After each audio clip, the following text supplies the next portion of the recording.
Picture a quiet stage after the applause has faded. The lights soften, a hush settles, and in that gentle glow, a question lingers. Why do demons appear in every culture's stories? Perhaps you found your way here because of K-pop demon hunters, that gleaming collision of neon rhythms and shadowy folklore, a modern performance with ancient bones. Its energy is unmistakably contemporary, yet the shapes it dances with are older than writing, older than city walls. The film becomes a lantern, and when we lift it, we see that the silhouettes it casts have been with us for a very long time. Everywhere people have slept, they have dreamed, and everywhere they have dreamed, they have given names to what presses close at the edge of candlelight. In the river valleys of Mesopotamia, winds were said to carry beings who could protect or harm. In the deserts of early Hebrew tradition, wanderers whispered of presences between tents and thorn bushes. In Christian monasteries, careful hands wrote in the margins about temptation and the unseen. Across the sea, the careful brushstrokes of Buddhist and Shinto painters suggested spirits with delicate faces and watchful eyes. In Korea, tales of Gwizin, the lingering ones, moved like a cool draft through wooden hanok corridors, while the gumiho prowled the border between desire and danger. You can almost feel the texture of it. Clay tablets impressed with signs, amulets smoothed by the touch of anxious fingers, lacquered screens that catch a hint of moonlight, and the soft murmur of prayers in many languages. The rhythm of their lives, the rhythm of ours, linked by the same quiet wonders. What visits us in the night, and what name do we give it? Tonight, we'll travel slowly, unhurried, from the oldest records to today's entertainment. We'll meet figures like Pazuzu and Lamashtu, traced in cuneiform and carried on desert winds. We'll pause in the early Hebrew and Christian worlds, describing how the idea of the adversary and the tempter took shape. We'll cross into East Asia to encounter Buddhist and Shinto spirits with rules and reasons of their own. We'll settle into Korean folklore, where Gwizin drift and the gumiho moves through stories like a quiet heartbeat. Then we'll study how scholars once tried to classify the unclassifiable, how archaeologists uncover faces once meant to be feared, and how, across cultures, the same anxieties bloom into different forms. Finally, we'll ask what the sciences of mind and society can tell us, even as cinema, music, and games keep reimagining these ancient silhouettes for modern eyes. For now, let your breathing slow. Imagine a long corridor of time, lanterns at measured intervals. Each pool of light reveals another page, another voice, another way to say the same gentle truth. We fear, we wonder, and we tell stories so the darkness feels less alone. Imagine yourself on a low rooftop in ancient Mesopotamia. The air is warm and carries the breath of two rivers, the Tigris and the Euphrates. Lamps flicker in shallow bowls of oil. Somewhere below, a child stirs, and a mother does what mothers have always done. She listens to the night. In this world, the wind is not just weather. It has moods, names, and the capacity to visit. Here, the wind grows eyes on small bronze plaques and carved amulets. A figure appears again and again, Pazuzu, a ridge of sharp features, a jutting jaw, a halo of wild hair, and a hint of wings folded like a storm held in place. He is called a demon, yet his presence sits at the threshold like a guardian dog. People hang his likeness by doorways and wear him on cords at the chest. When the southwest wind rises, bringing dust and fever, they call to Pazuzu, not to harm them, but to keep a greater harm at bay. That harm has a name as well. Lamashtu. In images, she steps over the river on a boat made of shadow, lion-faced and watchful, hands filled with symbols of power. She is a presence blamed for the most fragile hours of life, the precarious days of pregnancy, and the first breaths of a newborn. In a quiet room lit by a single lamp, the anxiety is tangible. The incantation bowls turn slowly beneath a scribe's hand. The amulet warms against a wrist, On clay tablets, the words are careful and rhythmic, a lullaby with edges. Lamashtu, turn away. Pazuzu, stand watch. There is an unsolved riddle here, soft and persistent. Why does a demon protect against a demon? Why is the frightful face the one you invite to your doorstep? Perhaps the people of the river plain discovered something that feels almost like a secret, that fear, named and harnessed, can become a boundary. To etch the figure, to whisper the name, was to give form to the formless, to draw a circle where safety might collect. The rhythm of their lives rises from the artifacts they left behind, a bronze Pazuzu with a raised hand, as if pausing the very air, a terracotta plaque where Lamashtu's gaze is fixed and steady, the cool feel of a cylinder seal rolled across wet clay, printing a tiny scene of supplication and reply. All of it speaks of nights like this one, of vulnerability met with ritual, of uncertainty met with repetition of a problem that cannot be solved, tended to instead. In the end, the river breeze moves softly across the rooftop. The mother exhales. The lamp burns lower.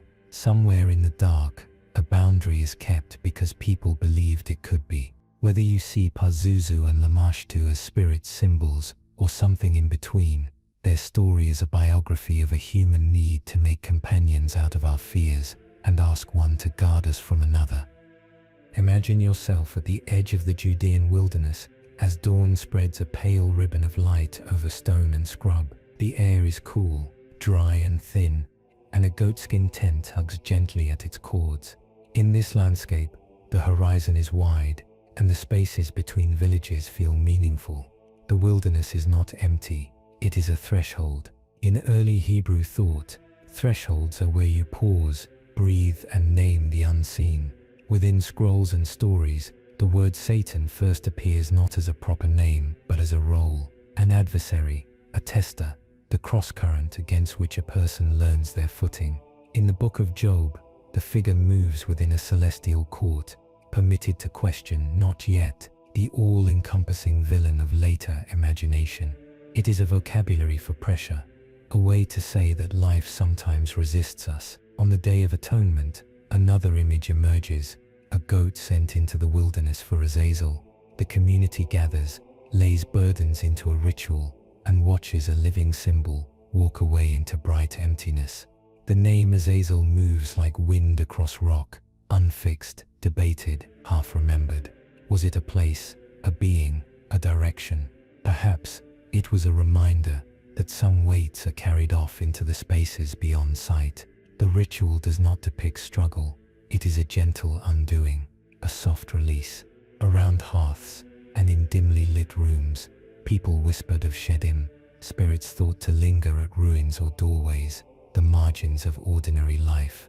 Mezuzot were fixed to doorposts, blessings were murmured upon entry and exit, lines of words becoming a narrow bridge over uncertainty.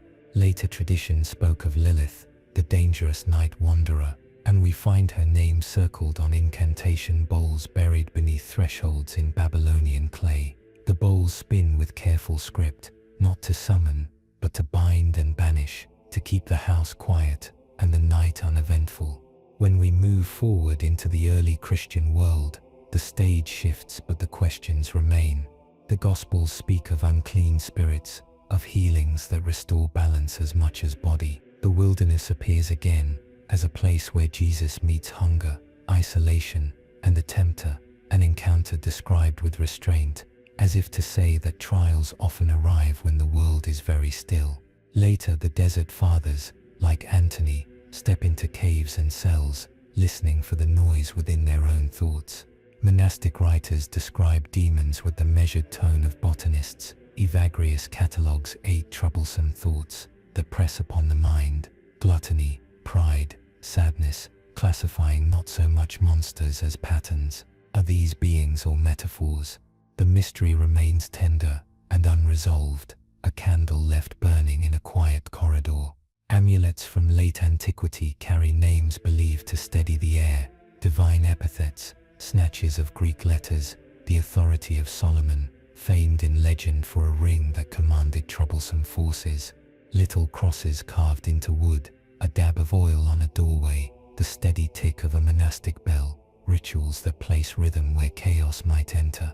Across Hebrew and Christian pages, the same comforting practice repeats: name, contain, and bless. The unseen is acknowledged without spectacle. Fear becomes a boundary, and words become gentle walls. The wilderness remains on the horizon, patient and open, a reminder that some questions live best in the space between villages, between breaths. Imagine yourself stepping off a stone path into a temple courtyard. Gravel crunches softly underfoot. A lantern glows with a steady amber heart. Wind bells chime in small, precise notes. Here in East Asia's Buddhist monasteries and Shinto shrines, the unseen is not cast out. It is greeted, guided, and given its place. In Buddhist thought, the unseen often mirrors the inner landscape. Mara, the tempter beneath the Bodhi tree, does not arrive with thunder, but with suggestion, restlessness, doubt, the itch of desire.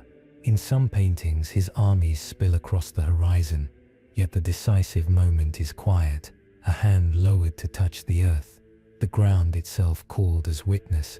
Other beings occupy the Buddhist cosmos with careful taxonomy. Pretas, the hungry ghosts, embody unquenchable craving, gaunt figures depicted with small mouths and large bellies, a delicate visual metaphor for wanting more than life can give.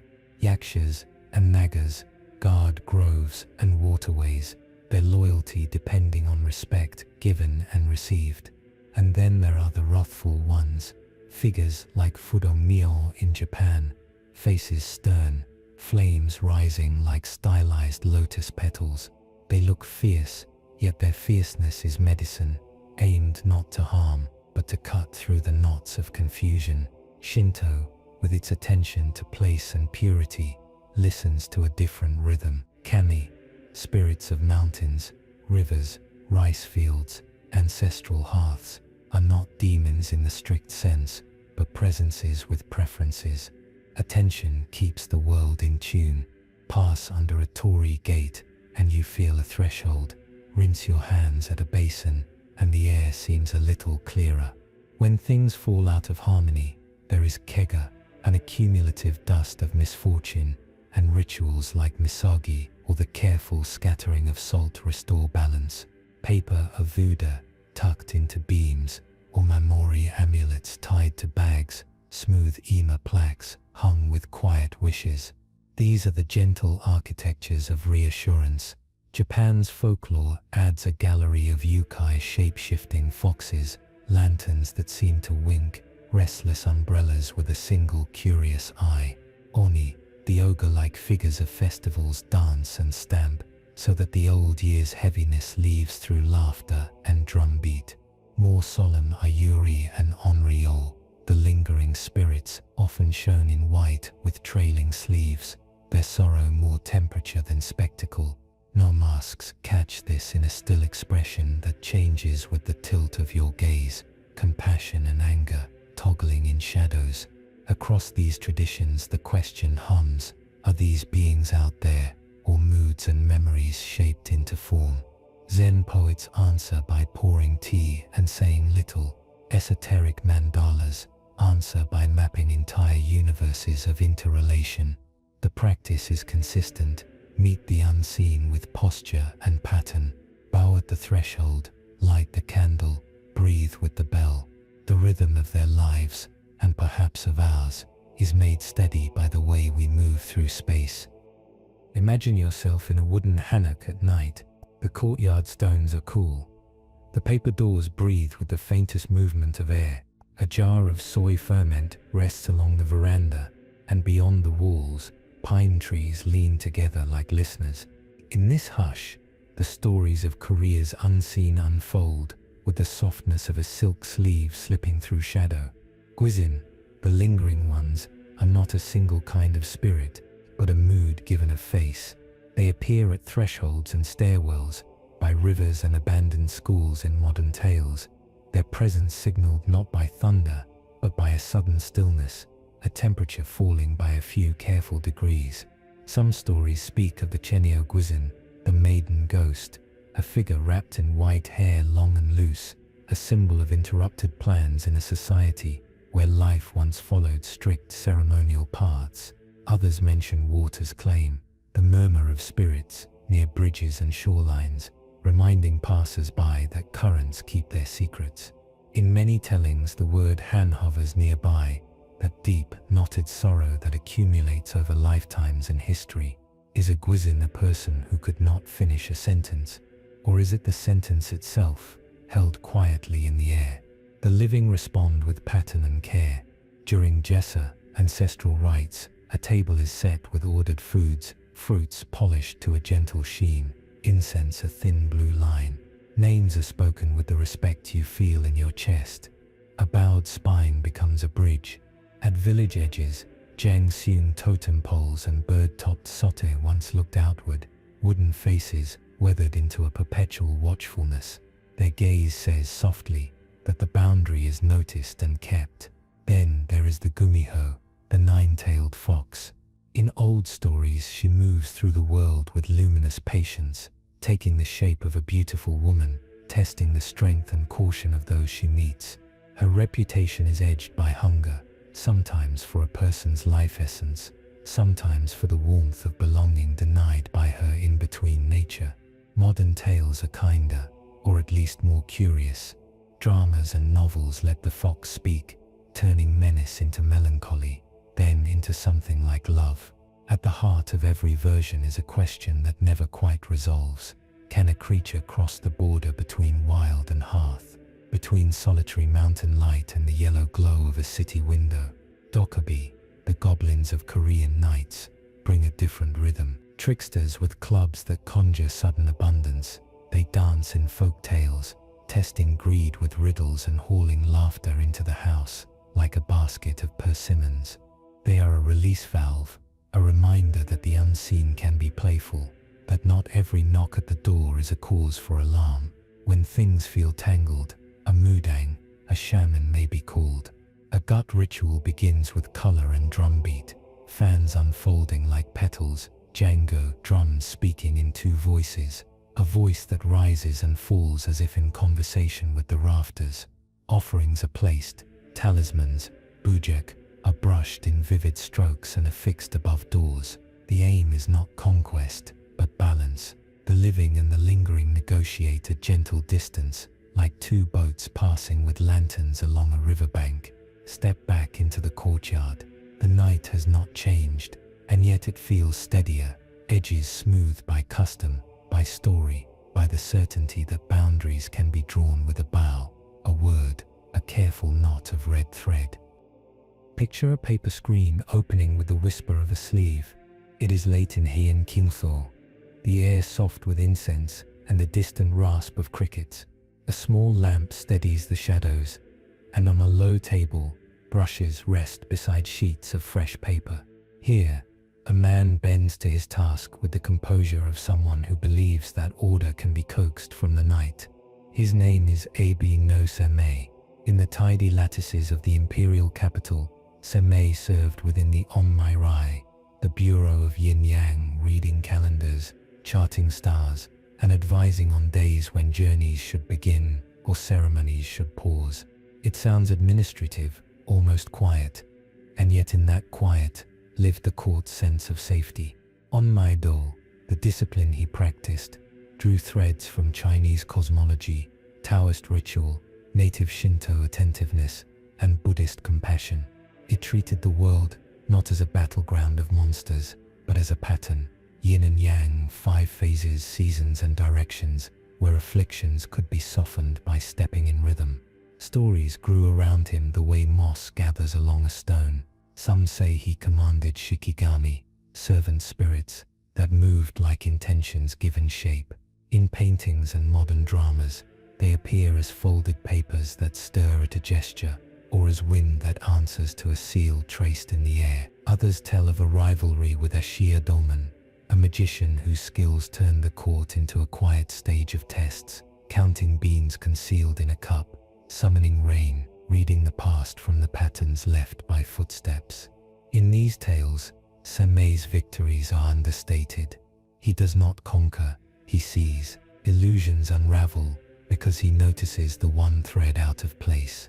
On parchment and wood, a symbol repeats, a star within a circle, the Semeian pentagram. Its lines cross like paths in a garden, elegant and inevitable. To carry this emblem was to carry a small geometry of reassurance, a sense that misfortune could be redirected the way a path guides water around the stone. Even now at Semei Shrine in Kyoto, visitors trace the star with their eyes, sunlight sliding across its edges. They buy small charms stamped with its points, more out of comfort than conviction, as if the idea of protection were itself a form of protection.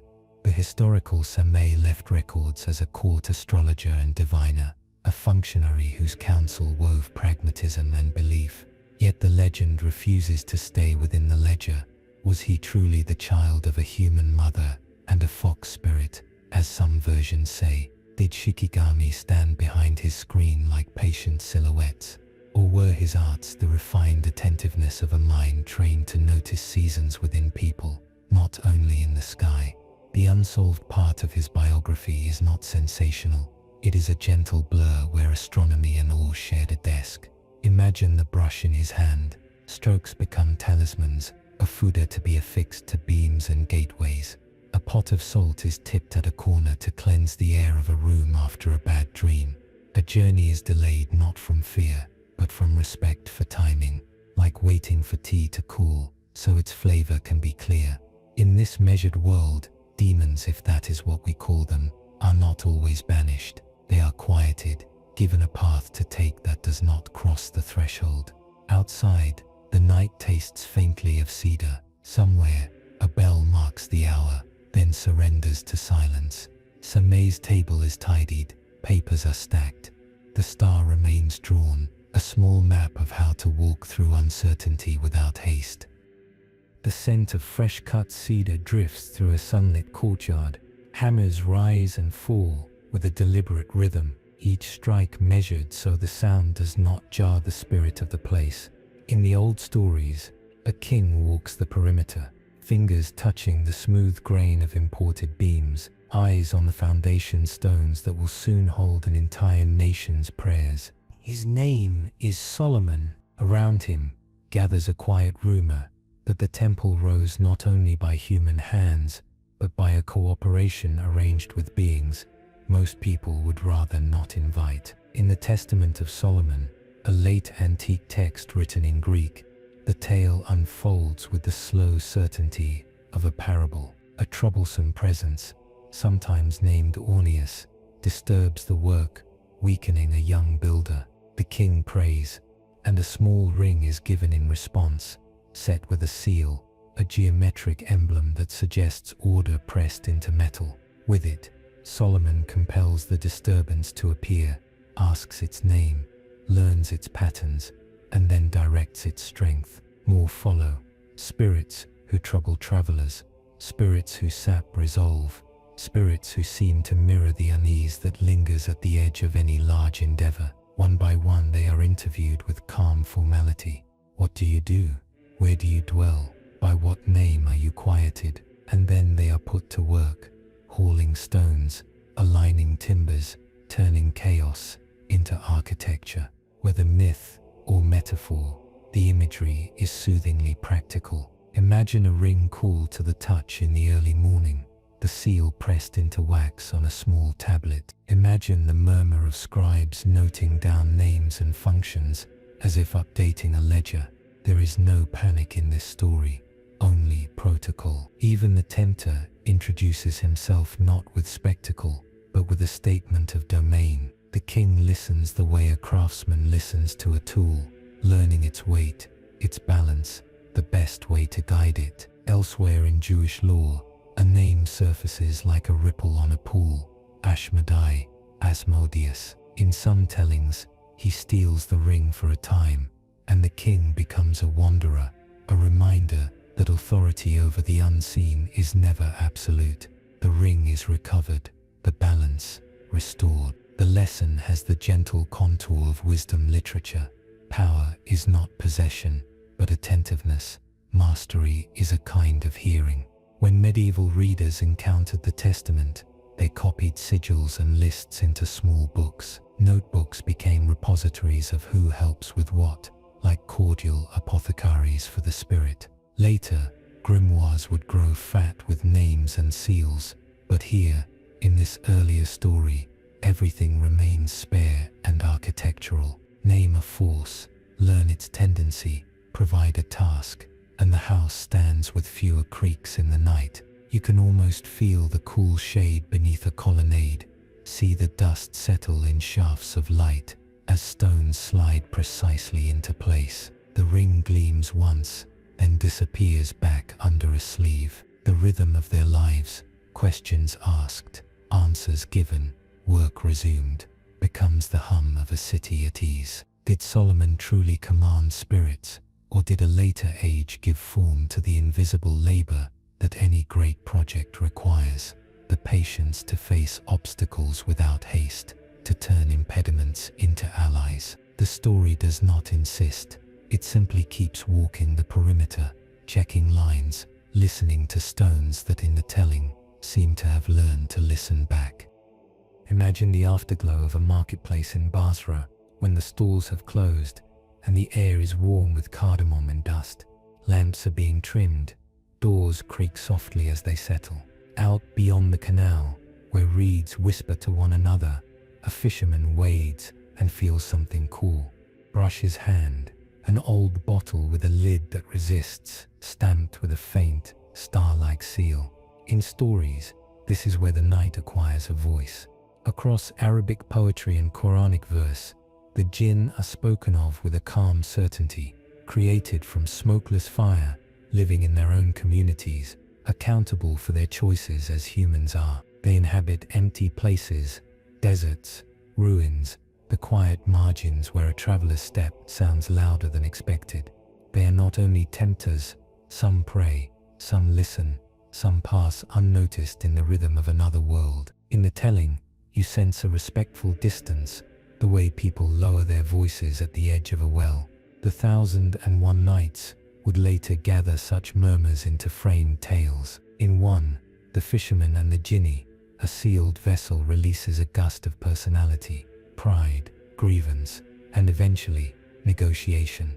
There is no battle scene, only a slow conversation. The fisherman counters threat with wit, the jinn remembers the press of darkness and the simplicity of a binding seal. The sea, close by, keeps breathing softly against the shore. Whether this is history or fable is less important than the texture, containment, release, and the power of steady words to change a room. In daily life, protection is gentle and ordinary. A verse recited, Ayat al-Kursi, sits on the tongue like cool water. A blue bead glints on a cord. A scrap of calligraphy is tucked above a lintel. Ruqya, the recitation for reassurance, is a cadence more than a spectacle. A voice sheathing a worried space in patterned sound. Oud smoke threads the air. Doors are closed with a brief phrase that reminds every passerby, seen or unseen, that this threshold is noticed and blessed. The folklore is wide and quietly varied.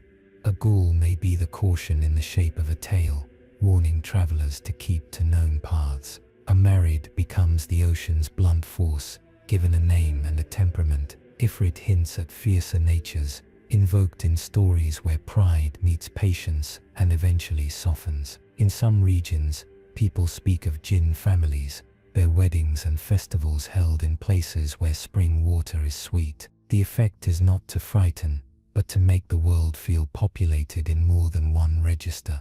A brass seal, a few lines of dense script, a storyteller's palm opening slowly to let the idea breathe. These are the furnishings of the jinn imagination. You may imagine the fisherman setting the bottle down again, this time with care, understanding that not every discovery must be opened, that some mysteries prefer companionship to conquest. At the end of the night, the wind that rises from the gulf is soft and salt-edged. Somewhere, a child falls asleep to a story where bargains are kept and impatience sits quietly outside the circle of lamplight. The unseen, acknowledged, becomes less urgent, more neighborly. Picture a small stone church in a valley where the fields fold like blankets. Evening gathers.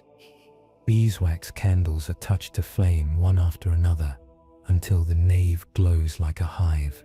The bell is rung with a slow hand, each stroke a measure of space between the village and whatever might press in from the hedgerows.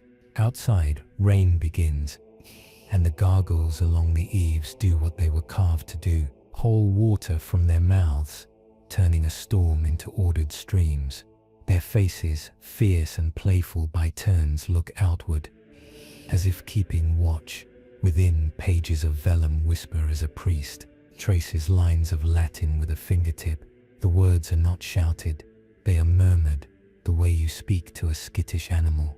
In medieval Europe, the unseen is part of the night's furniture. People speak of incubus and succubus, not with spectacle, but with a weary recognition of those who sometimes wake with their breath held by something they cannot name. A mother knots a red thread around her child's wrist. A horseshoe arcs above a door. Rowan, yarrow and a sprig of rue hang from a beam, drying slowly into a soft protective scent. The year itself is a choreography of reassurance. On rogation days, the parish walks the boundaries, the children striking markers with willow wands, the priest lifting his hand toward fields where barley lifts in a green tide. Bless this, the litany says, in many ways.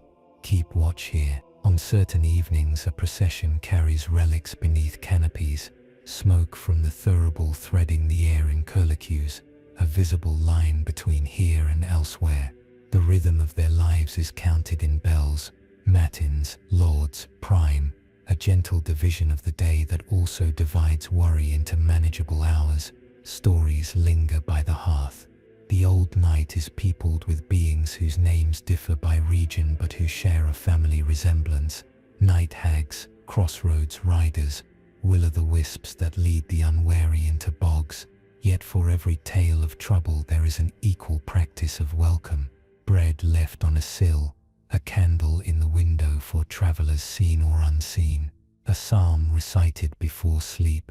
The saint, Benedict medal, inscribed with Vade Retro Satana, is worn smooth by thumbs, its meaning more about steadiness than confrontation. Step back, let the house be quiet. In monasteries, scribes note battles of thought that feel familiar across centuries, a distraction at prayer, a sudden feeling of heaviness, a sharp self-reproach. They classify these with care, as if to say, if we can name the pattern, we can walk through it. In towns, masons carve grotesques that seem to swallow misfortune with a grin. Glaziers lift stained glass into place, and sunlight the next morning makes saints walk across the walls in colored silence. Architecture itself becomes a wide, patient exorcism, exchanging the raw night for measured volume and light. Little by little, the storm passes. The gargoyles drip once, then rest. The bell is stilled with a palm. Doors are barred with wooden beams that have warmed under many hands. In the dark, a sleeper turns and finds that the press on their chest has lifted like a fog when the sun comes. Was it a being, a bad dream, a complaint of the body? Medieval Europe does not insist on a single answer. It offers an atmosphere instead, a weave of story and stonework, of herbs and hymns, so that whatever visits the night finds itself softened by pattern. A low cottage stands at the edge of hedgerows silvered by moonlight. A kettle sighs softly. Dried herbs hang from a beam, their silhouettes like small sleeping birds. Someone has come to the door after dusk with a private worry. Bad dreams, failing milk, a house that feels uneasy after sunset. The person who listens is neither priest nor physician, yet everyone knows to knock here. In early modern Europe they were called by many names: cunning woman, wise man, charmer. They lived between ordinary and extraordinary, a bridge made of simple tools and steady voices. The consultation is not a scene of thunder, no raised voice, no performative fear. A table is cleared, a candle is placed, and questions are asked with practical tenderness. When did this begin? Where is it? Felt. Who was present? The reply might be a short prayer in the local tongue, a psalm recited as naturally as washing hands, an herbal tisane to be sipped at dusk.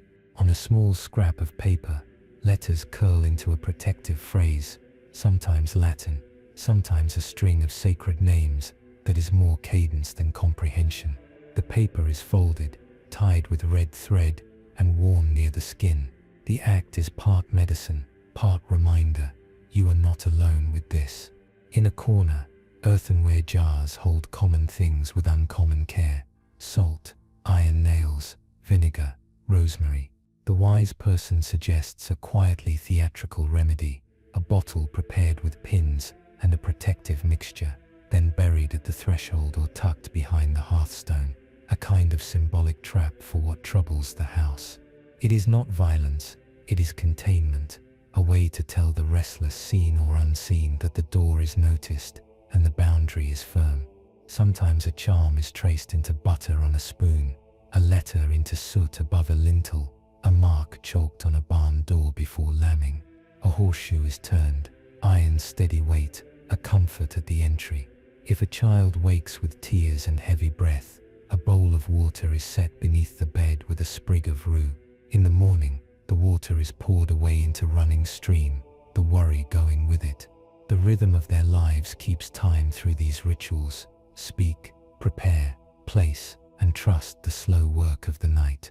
The authorities occasionally frown, and some neighbors whisper, yet many clergy quietly bless the same homes, and physicians borrow the same herbs.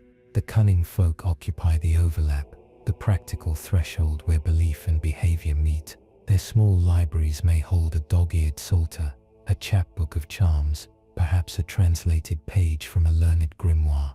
They do not thunder against demons, they tidy the space around them. When the visitor leaves, the cottage door closes with a gentle wooden sigh. The field path is soft underfoot. Behind, a candle still burns in the small window, and the house on the hill seems less stern than before. No miracle has been declared, no monster vanquished, but a boundary has been sketched with care, and in that simple geometry, a person walks home easier. Imagine a long table in a dim library, the kind where footsteps sound polite and books breathe a scent of leather and dust. A reading lamp creates a pool of amber in which time seems to slow. Here, texts that seldom share a shelf meet in the soft equilibrium of paper and patience. Clay copies of Mesopotamian incantations, a Greek testament of Solomon, a Latin psalter with marginal notes, a Japanese on-Mayudo manual, a slender Korean book of talismans, an Arabic compendium of esoteric correspondences. The pages do not compete, they converse in the quiet. What draws them together is a human habit that repeats across centuries: list, classify, and annotate the unseen. In late antiquity and the medieval period, scribes copied catalogues of spirits with a courtesy that feels almost administrative: a name, a function, an emblem, a phrase by which to soothe or send away. Later, in the Renaissance, printers would set these into type. The pseudo-monarchia, demonum, and later, the lemegeton, or lesser key of Solomon, gathered European materials into orderly lists. Seals rendered in fine black lines like tiny constellations, descriptions that sound like field notes from a world adjacent to ours. In France, the Dictionnaire Infernal added engravings, faces emerging from paper with a baroque calm that is more curious than cruel. Across the Mediterranean and deep into West Asia, other manuals, some pious, some practical, organize correspondences between hours, planets, and phrases from sacred texts, not to inflame the night, but to align one's timing with its larger weather. In East Asia, esoteric diagrams arrange deities and guardians into mandalas that act as maps for attention. Walk here, breathe here, place the seal at this juncture, and the wind will favor you. Josine-era talismans, brushstroked in cinnabar, chart thresholds the way surveyors chart lines on a hill. These books are not all the same, and yet they share a posture. Rather than dramatize dread, they domesticate it. A seal gives a bothersome presence a job, go there, watch this, leave that household be.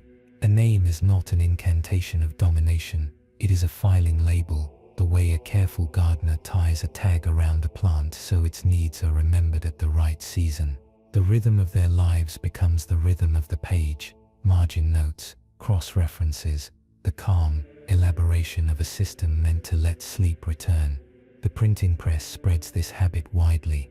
What was once the guarded toolkit of a few becomes a whisper that moves through cities.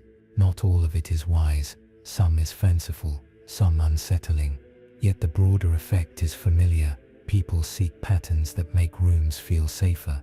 Woodcuts of circles and stars find their way into households as bookmarks, embroidery, the decoration on a small box where keepsakes rest. Close the book and listen. The library's clock marks another measured minute. Outside, the world keeps its pace. Bells, traffic, crickets according to century and place. Our next step will leave the table and move into the shelves themselves, into the classification of demons in ancient grimoires, into the way archaeologists raid, faces carved in stone, and into the cross-cultural echoes that suggest we have been, in many languages, telling ourselves the same reassuring stories.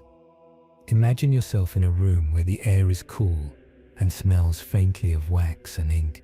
A single lamp makes a circle of light on a wooden desk. Within that circle rests a manuscript, its letters steady, its margins lined with careful notes. The page is not dramatic, it is administrative. Names, seals, brief descriptions, like a ledger for a world that resists ledgers. This is how many cultures approach the unseen, by arranging it. Early catalogues were simple and local.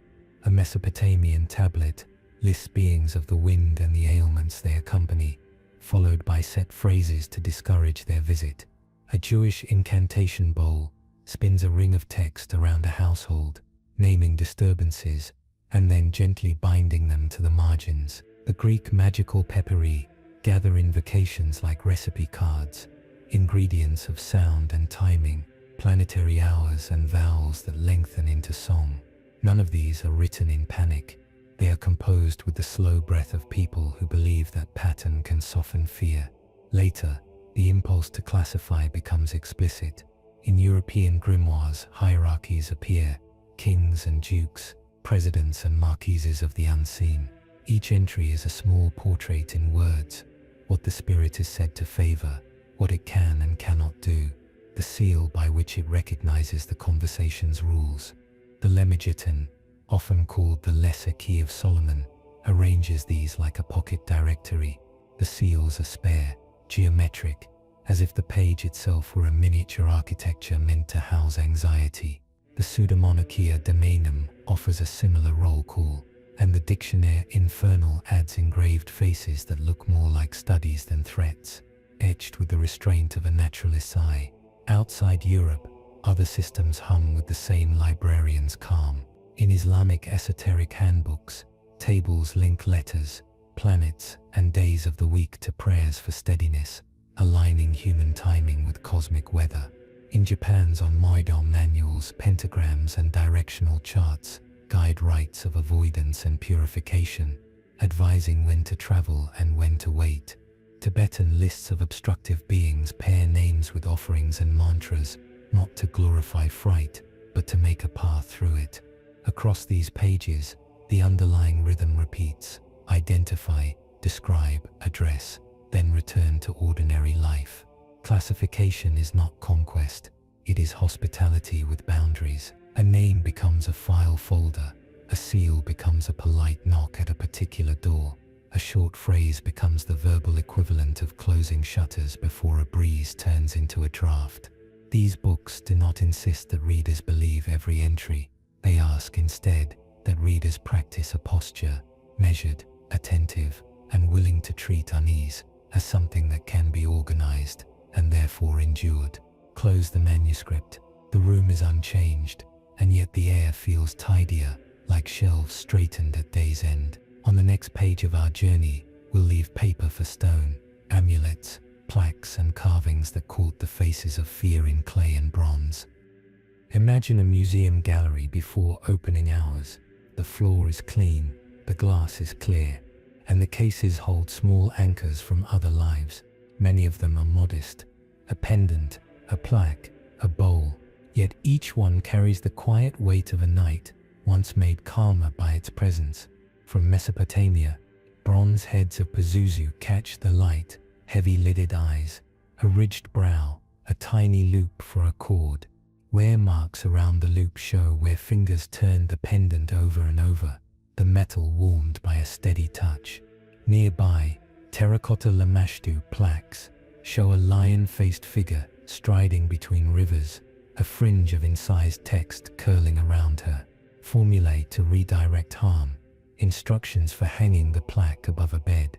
Excavations of Neo-Assyrian houses have yielded small apotropaic figurines, lion-headed and bird-footed guardians, buried beneath thresholds and corners according to tablet instructions. The clay bodies are roughly modeled, but their placement is precise, a protective grid set invisibly into the home's bones.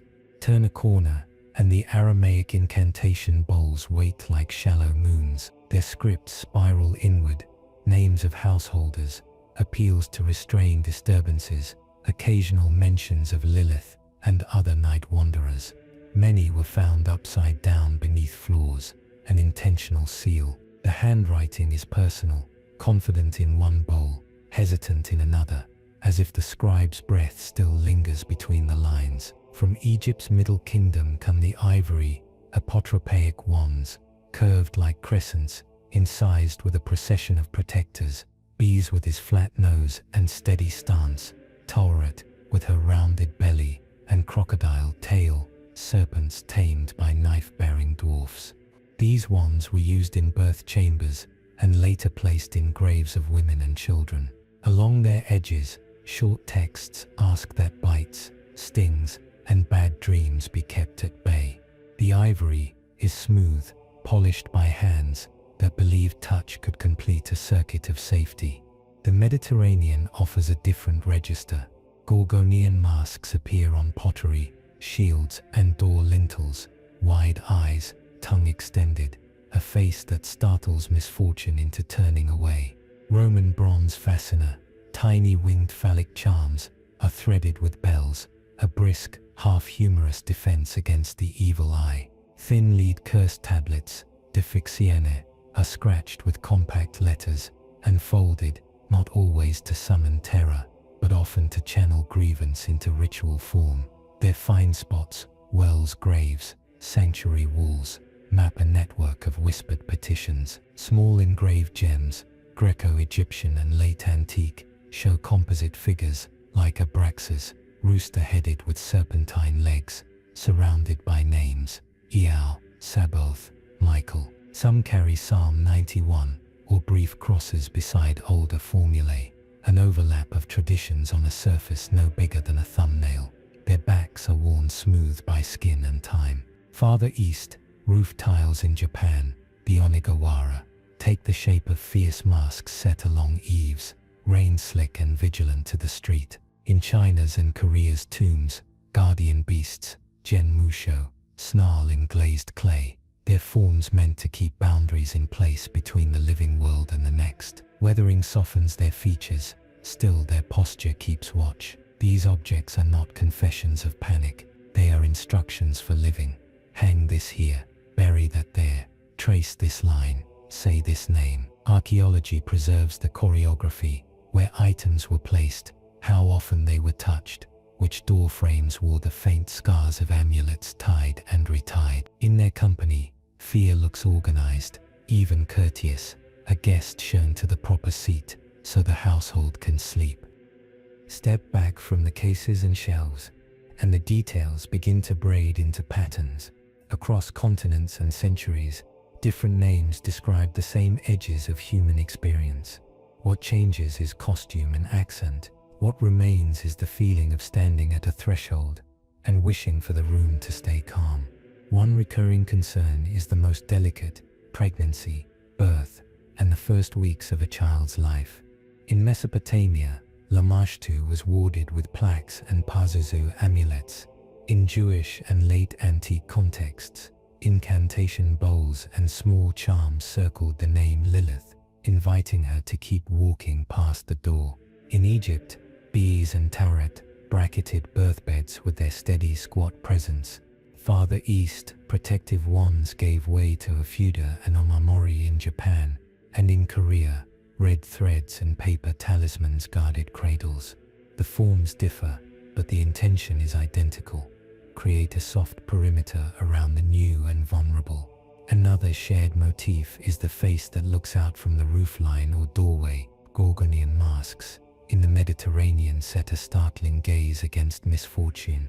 Japanese onigawara and Korean japsang, small figurines perched along palace roofs, watch the street with similar determination. Medieval gargoyles combine utility and vigilance, pouring rain from mouths while borrowing the ogre's grimacing authority. Each says, in stone or clay, that the boundary is noticed. Sleep brings its own family of familiar visitors. In medieval Europe, the incubus and the night hag pressed on the chest. In Newfoundland folklore, the old hag sat heavy at the edge of the bed. In Japan, kaneshibari, bound by metal, named the same paralysis, while in Korea, Gawi Seum described a weight that made breath shallow. The details rhyme with modern sleep science, yet the stories offered something a clinical note cannot: a method to meet the fear, prayer, a charm, a light left burning to give the night a script. Waters and crossroads also echo widely. River spirits in Korea and Japan caution against lingering where currents turn. The Mediterranean's nymphs and naiads ask for respect where fresh water rises. In West Asia and North Africa, jinn haunt ruins and empty places, a gentle warning to mark one's path. European tales about crossroads spirits and will-o'-the-wisps mirror desert advice about traveling by company and by known stars. Liminal places attract liminal beings. Every culture answers with a ritual that makes the crossing intentional. Trickster presences test character in similar ways. Korea's Dokkaebi tilt luck with laughter. European fair folk reward courtesy and punish greed with quiet finesse. Fox spirits across East Asia move between affection and appetite, not unlike mermaid and siren tales along western coasts. Stories that ask how we recognize desire when it wears an unfamiliar face. Certain materials recur with the steadiness of a lullaby.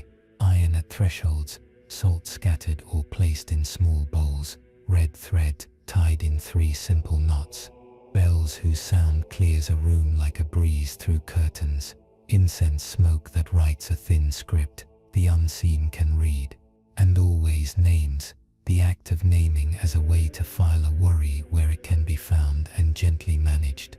Seen from above, it is less a bestiary than a map of human needs. Protection for the fragile, order at the edges, meaning for the gusts of the mind.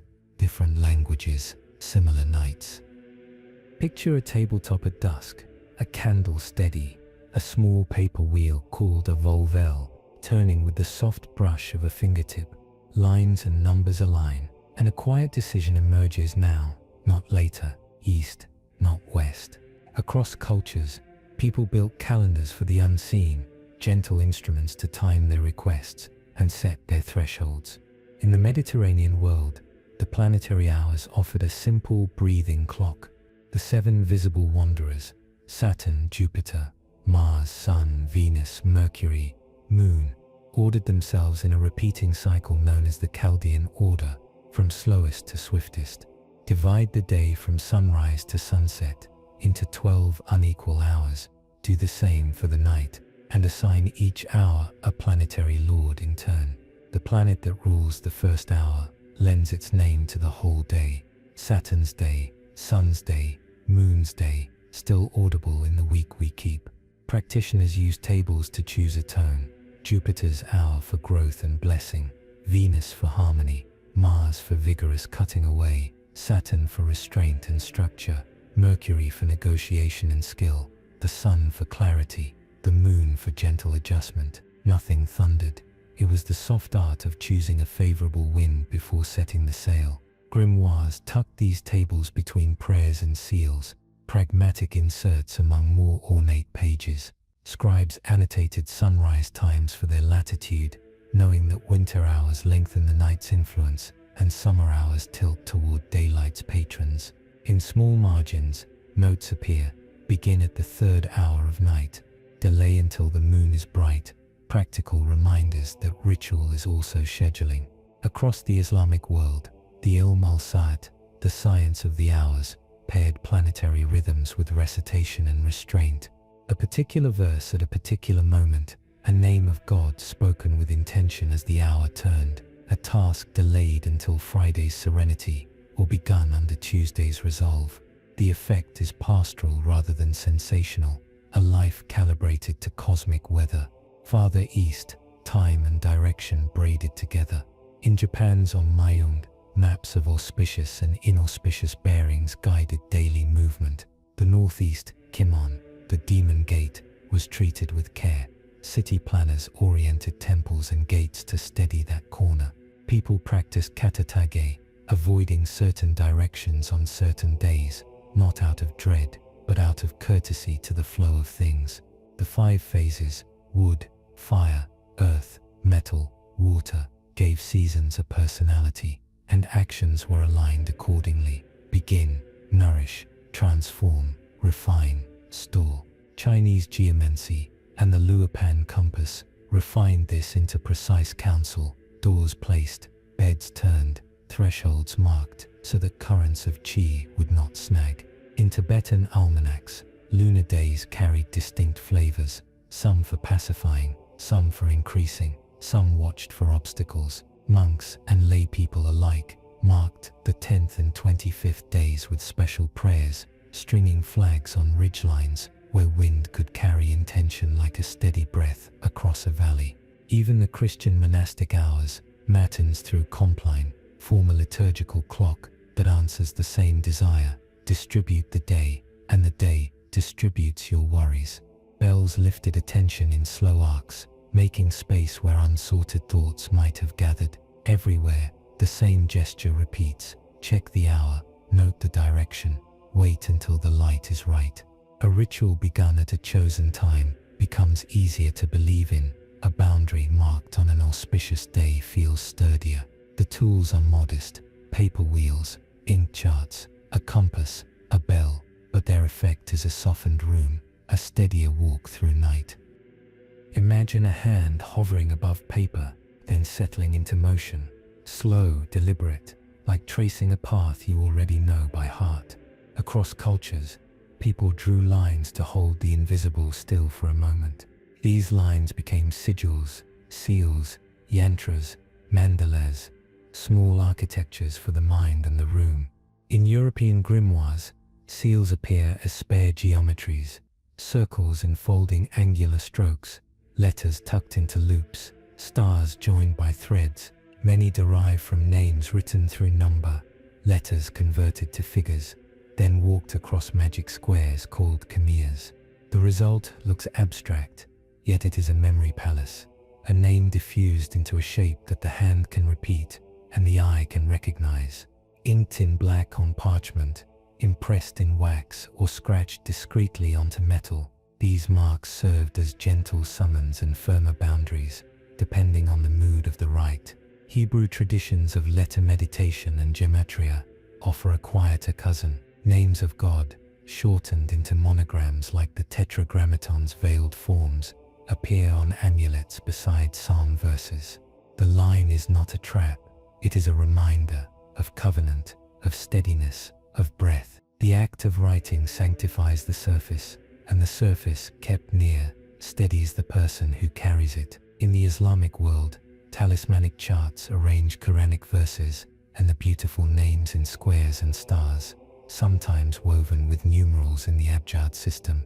A small prayer, Surah al-Falaq or Ayat al-Kursi, might be written, folded and encased in leather. The geometry is devotional rather than dramatic, a mobile page of remembrance. Calligraphy itself becomes a shield, words curving into the likeness of a lion or a hand, meaning and form embracing. Across South Asia, yantras refine the practice into a science of balance, triangles for fire and aspiration, lotuses for unfolding awareness, squares for earth and containment. The three yantras interlocking triangles sit at the center of a vast tradition of diagram and sound, each line paired with a syllable, each petal with a quality to be invited. The drawing process is the first rite, placing it at an altar is the second, sitting before it in measured breath is the third. In Buddhist contexts, seed syllables, bija, are painted with poised brushwork. A single character for hen or or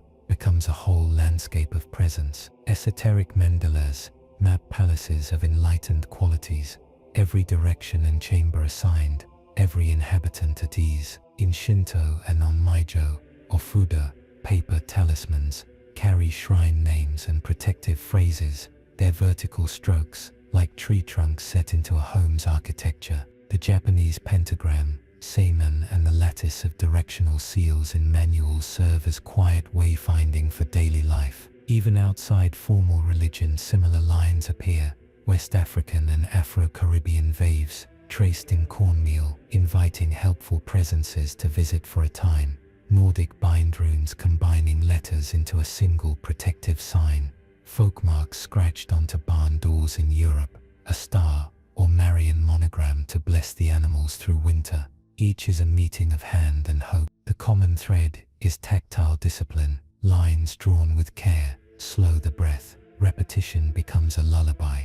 The seal does not enforce belief, it embodies it, giving the mind a place to rest. Folded into a wallet, hung above a threshold, or kept between pages, these small geometries make a portable room where the night behaves. Imagine a room just after sunset. Windows are cracked for a little breeze, and the first small sounds begin to shape the space. A match struck, the low whisper of a wick taking flame, a single note wrung from metal that lets the walls remember their shape. Across cultures, when people met the unseen, they reached first for breath and sound. In monasteries, a psalm at Compline descends like a soft curtain, words long memorized. In pace, in idipsum dormium, carry a cadence that knows its way even in the dark. The voice does not strain.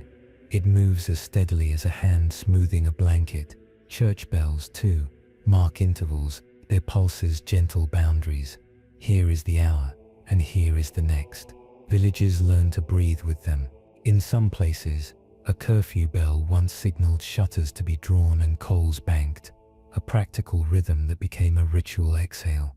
In the Buddhist world, voices braid into sutra chant.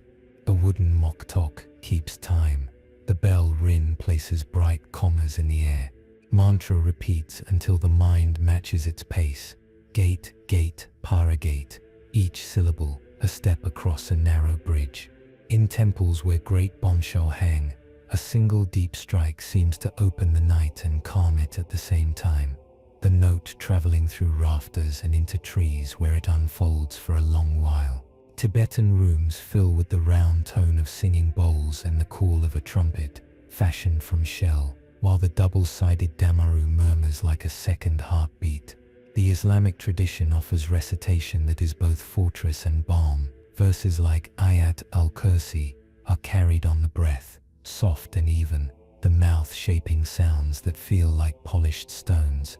Dhikr, remembrance, pulls the name of God through the teeth and tongue, a rosary of breath that steadies hands and thoughts. The Adhan rises from a minaret not to challenge the night, but to arrange it 5 times a day so that the day hangs in equal strands. In East Asia, shrine precincts add their own music, small wind bells under eaves, suzu shaken gently before prayer, a fuda renewed with the snap of fresh paper. The Shinto kagura drum marks a circle where a presence is welcome to visit, and then thanked, the way a guest is guided to the door with a final considerate bow. In Korea, the jangu's paired skins speak in 2 voices during a gut. The drumline becomes a rope that both worlds can hold. Sound enters homes in smaller ways. Lullabies often carry protective lines under their sweetness. Names of saints, hints of wishes, warnings set to melody so they weigh less on a child's ear. A parent hums without thinking, and the house seems to gather itself. Wind chimes on verandas reweave currents into music, A kettle's low simmer becomes part of the night's reassurance. Even the quiet act of whispering a name, a blessing at a threshold, places a soft mark in the air that later silence remembers. The common thread is breath shaped into pattern. Repetition is not redundancy, it is comfort. A bell's note, a mantra's beat, a psalm's steady line. These do what walls do for rooms and hedges for gardens. They do not banish, they border. They invite the unseen to keep a respectful distance while the household sleeps. Imagine a room made gentle by scent. The first curl of smoke rises from a coal, and with it comes a memory older than walls. That fragrant air can steady a space. Across cultures, the unseen is met with aromas that carry both intention and history. In Egypt, kifi was prepared like a patient recipe.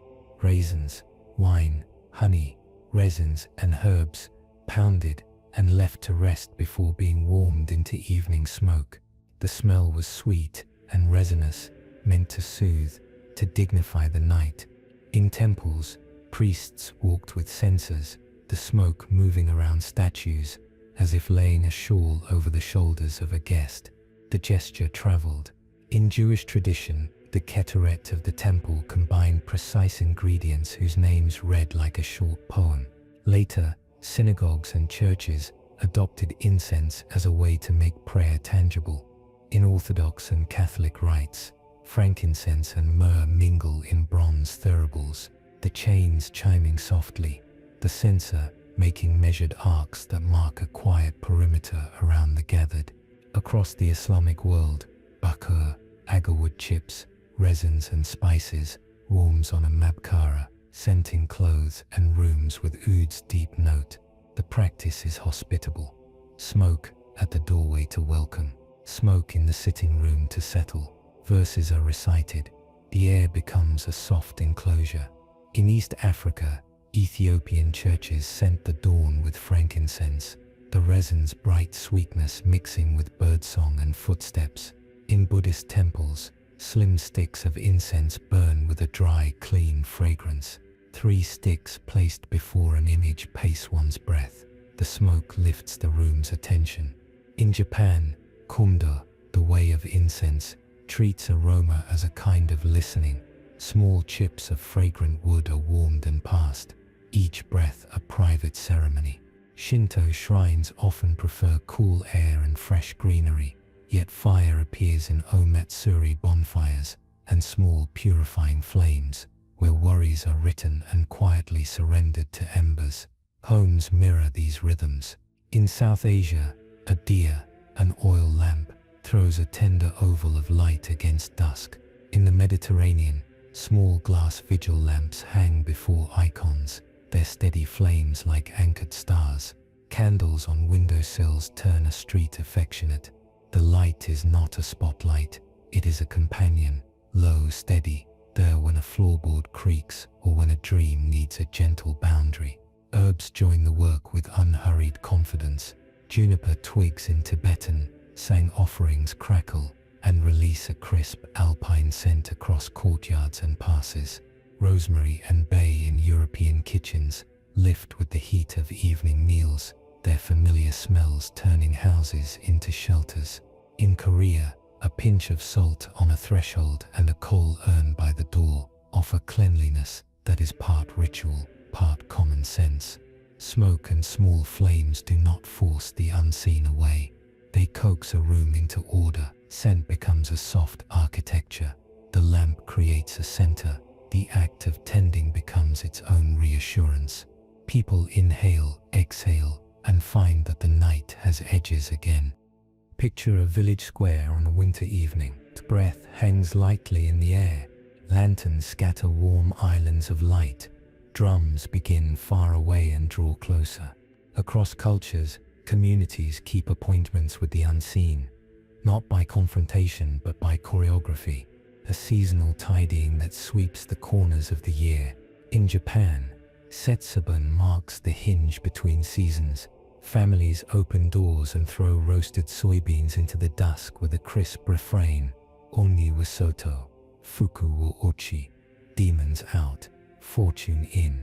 A parent dons a paper oni mask.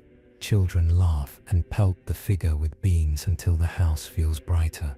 Temples scale up the rite, scattering beans from stages into crowds that reach with open hands. The gesture is modest and cheerful, yet it places a border in sound and grain, a way to say that mischief belongs beyond the threshold now that spring is near. Far north in Akita, the Namahage descend, men in straw cloaks and fearsome masks, stomping from house to ask if children are diligent and if the hearth is tended. The scene is performative, but the meaning is intimate. The household declares itself attentive, the guests, embodying winter's stern face, nod and move on. In the mountains of Bhutan and across the Tibetan plateau, Cham dancers fill monastery courtyards. Masks with serene or wrathful faces turn and step to the slow beat of drums and long horns. The dance is instruction and blessing at once, depicting the taming of obstacles through measured movement. Spectators watch quietly, then leave with the sense that the paths between seen and unseen have been swept with a monk's wide broom. Elsewhere, year's end is louder. In Bali, the Ogo, giant effigies of unruly spirits, are paraded through streets, teased with fireworks, and then taken away, leaving the following day, Nyepi, in deliberate silence. A whole island keeps its breath, traffic and talk reduced to a hush, so thorough that even the sky seems to notice. In parts of China, new rituals, inherited from ancient exorcistic theatre, set masked performers to work cleansing villages with dance and drum. Door gods, painted anew at Lunar New Year, face outward with calm authority, flanking entrances like kindly sentries. Europe answers with its own winter faces. Krampus stomps through alpine towns alongside St. Nicholas, a theatrical inversion that lets communities laugh at what they've long feared, then return to candlelight and biscuits. In Spain's and Latin America's posadas, processions repeat the story of seeking shelter. The act of knocking, entering, and sharing sweet things becomes a small exorcism of loneliness. Korea's Bongsan Talkum and other masked dancers turn satire into a cleansing breeze. Tricksters, Yangban aristocrats, and monks in comic dialogue tug at social knots with humor, then release them to music. On Jeju Island, the Chilmuridang Yongdingguk invites wind goddesses to bless the fishing season. Offerings and dance stitch ocean and village into one, the drums like oars pulling in sync. What all of these share is pacing. The community moves together through gestures that are framed, finite and familiar. A mask goes on, then off. A drum begins, then ends. An effigy rolls past, then disappears. The night is not conquered, it is domesticated by appointment, so that new days can enter cleanly. Imagine arriving home at dusk. The sky is the color of cooled embers, and the first window lights bloom like small constellations. You pause at the door without thinking, hand finding the familiar places, the frame, the handle, a smooth spot on the lintel where hands have passed for years. Across cultures, that pause becomes a practice. The house itself is arranged to notice the night and greet it with steady manners. At many Jewish doorways, a mezuzah leans with quiet intention. Inside its case, parchment carries a few lines from Deuteronomy, rolled and kissed by fingertips upon entering and leaving. The act is brief but decisive. The boundary is named. In the Islamic world, a small plaque bearing Ayat al-Kursi or Bismillah rests above a door. The script itself becomes an architecture of care. In Greek and Levantine homes, the blue bead of the mati or a kamsa hand looks outward, a modest eye that answers the eye of chance. In Ethiopia, talismanic scrolls, long, narrow, painted with saints and protective figures, hang where air can move around them, their inscriptions a vertical breeze of blessing. East Asia dresses thresholds with texture. In Japan, a shimenawa robe, pale and braided, marks a space as attended, with paper shide flickering like small white leaves. Tiny fox masks at Inari shrines watch calmly from eaves.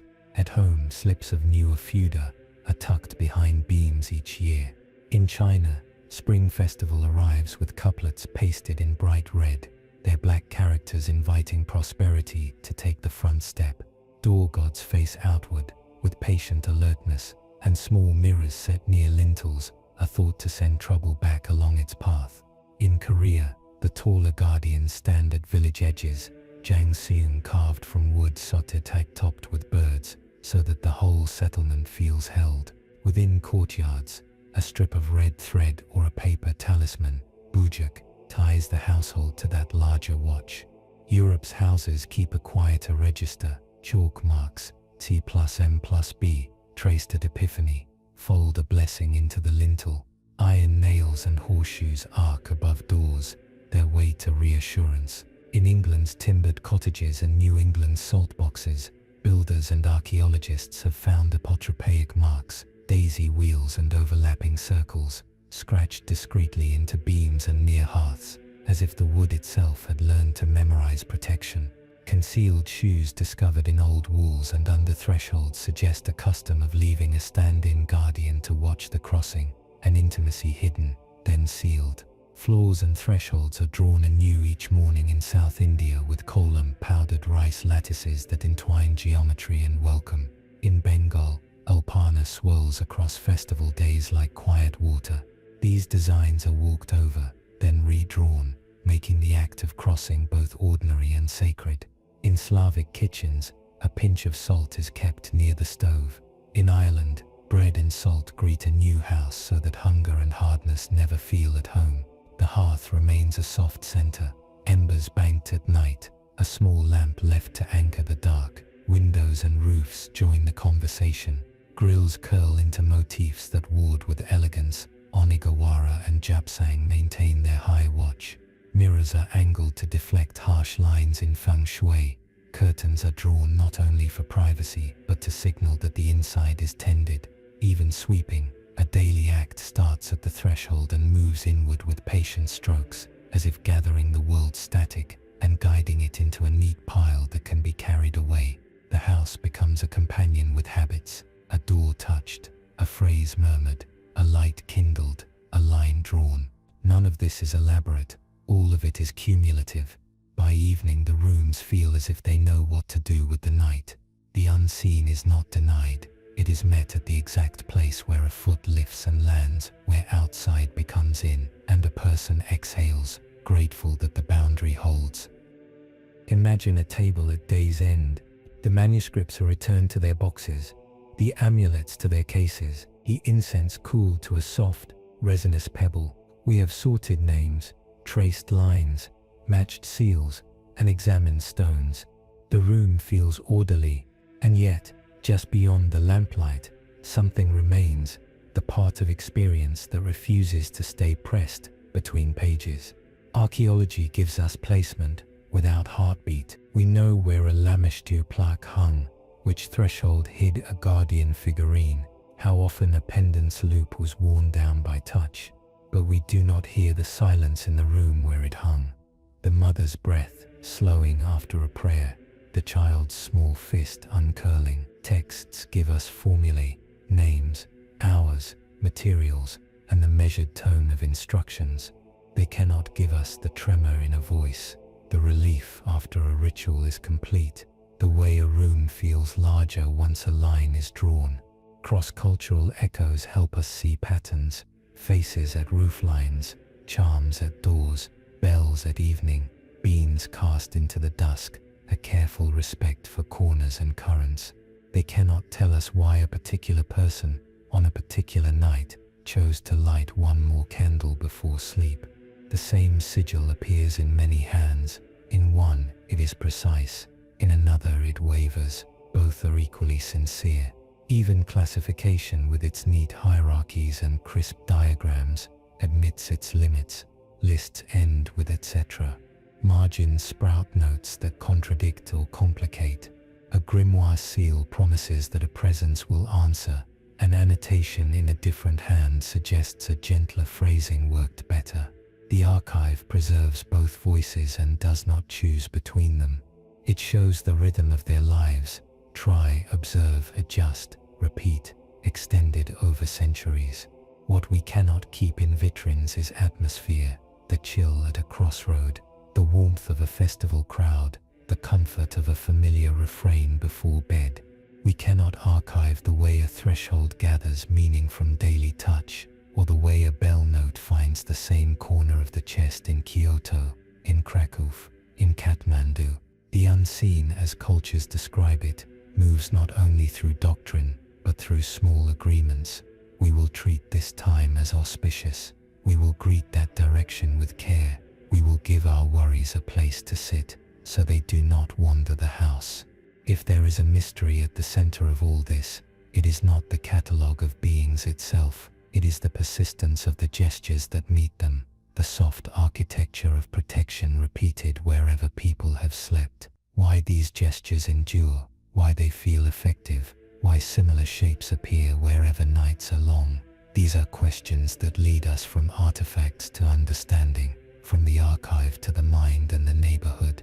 Close the imaginary door behind us. The room keeps its order, the night keeps its distance, and the ledger, always unfinished, waits for the next line we will write, a line that says, in our own language, the same simple thing: let the house be quiet. Imagine yourself drifting towards sleep. The room is familiar, the air is still. There is a moment at the threshold where you are not quite awake and not yet fully asleep.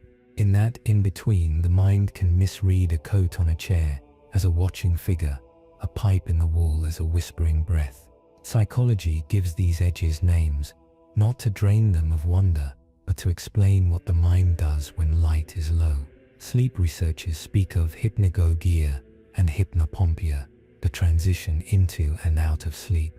In these passages, the brain's systems change their tempo, muscles quiet.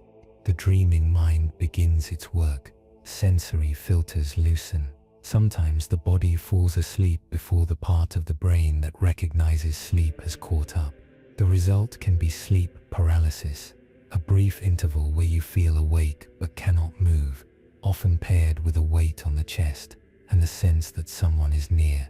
Cultures turned this moment into stories: the night hag, Kaneshibari, Goi Seiyum, each a careful description of a human event dressed in local language. Knowing the mechanism does not make the feeling less intense, it does make it less lonely. Cognitive science offers another steadying idea: we are built to detect agency. In uncertain conditions, the mind prefers a false positive, thinking there is someone when there is not, to a false negative, failing to notice a real presence. In forests and alleyways, that bias was useful. At night, it sometimes misfires. A shadow shifts, a floorboard answers the temperature. The mind sketches in a visitor. Over generations, those sketches accumulate into characters with names and habits. The brain is a storyteller, and it tells to soothe as much as to warn. Emotions contribute their own weather.